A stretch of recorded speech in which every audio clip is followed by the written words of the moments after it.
Today in New York, how did a ticket that cost $200 turn into a legal battle after a weather-canceled event? I'm Leah. And I'm Garrett. Welcome to Laid Back Local, the news of the day with Leah and Garrett, coming to you from New York. First up, ticket holders for the Sail Forth event were denied entry and refunds after a storm canceled their Premier Access. On July 4th, Premier Access on Governor's Island was shut down because of storm damage from the night before. Sail Forth 250, a small nonprofit that organized the Independence Day celebration, says their terms of service don't allow weather-related refunds. Meanwhile, the broader festivities went on, including the parade and a big flyover, and nearly 12 million people watched on NBC. Folks who paid $200 and up for those premier spots say they never got in and are now looking at legal options to get their money back. Premier Access here basically meant a paid viewing area with better sightlines. That's the portion that was canceled, not the entire event. Why would a weather clause mean zero refunds even if the space was unusable? What's the thinking there? Yeah, that hits different. I'm not gonna lie, that no refund stance feels rough on consumers. Event insurance, the policy organizers buy to cover cancellations or disruptions, often carves out weather or makes it really hard to claim unless the entire event is halted. So people end up holding the bag when only a part gets canceled. $200 for a premium spot and you never step foot in it. At minimum, a partial refund or a credit seems fair. And look, even if Sail Forth 250 is a small nonprofit, once you sell tickets with special access, you take on the responsibility to make customers whole if that access can't happen. This is a reminder to read the fine print, but it also highlights a bigger gap where refund and weather policies need to catch up with reality, so paying guests aren't punished for a storm nobody can control. Next up, an outbreak of Legionnaire's disease on the Upper East Side has claimed 5 lives and led to 82 confirmed cases. Legionnaire's is a severe form of pneumonia you get by breathing in tiny water droplets that contain Legionella bacteria. Cooling towers, those big rooftop units that cool building water systems, are common sources when maintenance slips.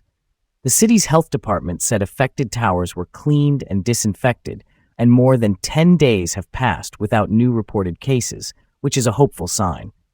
Investigators are still tracing the exact source, and the city has said it will hold violators of local health rules accountable. That's a sobering reminder that in a dense city, regular testing and upkeep of those towers isn't optional. It's public safety 101. I'm relieved they moved quickly on cleaning, but early warnings could always be clearer and faster so neighbors know what they're dealing with. The fact that the cases clustered in 3 zip codes means targeted alerts and compliance checks matter.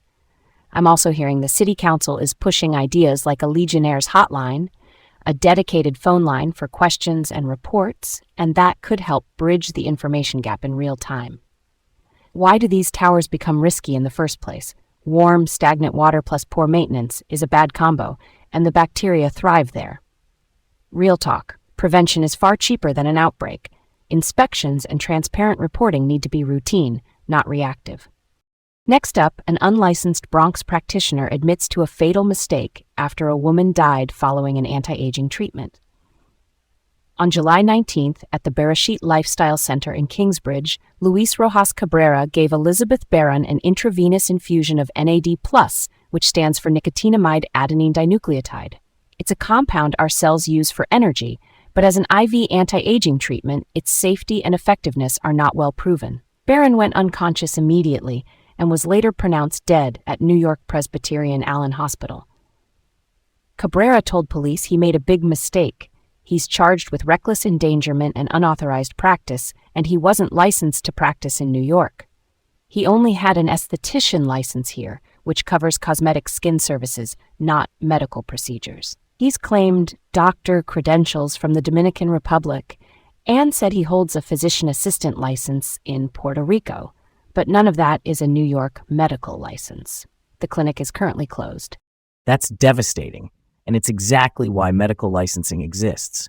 When you're talking IV infusions, that's a direct line into the bloodstream, If dosing, sterility, or monitoring isn't airtight, things can go sideways fast. Hearing him say he's done over 6,000 surgeries by his own count, including thyroid and bariatric operations, just underscores how far outside the lines this sounds. Surgeries require rigorous oversight and licensure. If someone can't show a current New York license relevant to the procedure, that's a hard no from me.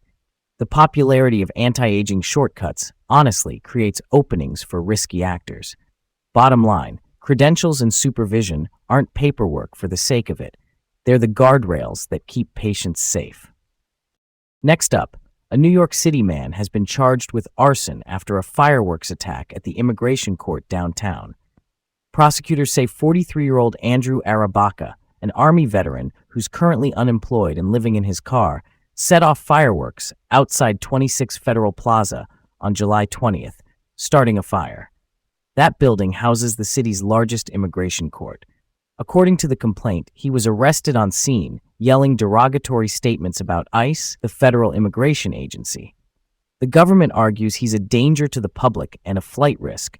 His defense is seeking a psychiatric evaluation, pointing to mental health concerns. Officials also say he brought a manifesto and multiple weapons, which suggests premeditation, and the charges are federal-level serious. This is one of those cases where two truths can sit side by side. Security around a federal building has to be rock solid, and at the same time, veteran mental health support needs to be robust and accessible. Why target that location? Tensions around immigration enforcement run high, and people in crisis can fixate on symbolic places, but that never justifies violence. I hope the court process examines risk and motive thoroughly, and I also hope Arabaka gets a full mental health evaluation so decisions are grounded in facts. Real talk, preventing the next incident means addressing both the security gap and the human gap. Last up, New Jersey's governor says a software glitch registered non-citizens to vote. The Motor Vehicle Commission, the state agency that handles driver services and links to voter registration, had a system error from June 2023 to June 2024 that put about 6,600 non-citizens on the voter rolls, the official list of eligible voters. Nearly 400 of those people actually voted in elections during that period, according to the governor, Miki Sherrill. She criticized the prior administration for not catching it sooner. The state is now correcting the lists and moving to replace the software vendor responsible. The incident has reignited debates over election security and registration processes, and one odd detail is that the glitch assigned party affiliations across the spectrum, which highlights that it was a system error rather than a targeted effort. Yeah, that's a curveball. Software should never be the weakest link in something this important. The fix list feels pretty clear. Audit trails that flag non-citizen records in real time, better data checks when records sync between agencies, and transparent cleanup of the rolls so people can see what changed and why. It also shows why ongoing, not one-and-done testing of civic tech matters. These are living systems, and bugs don't care about election calendars. Debates over voter ID and integrity are inevitable. But wherever folks land on policy, the baseline is that the pipes have to work, and they have to be verifiable. And that's a wrap for Laid Back Local, the news of the day, with Leah and Garrett from New York. Have a great day, and join us tomorrow.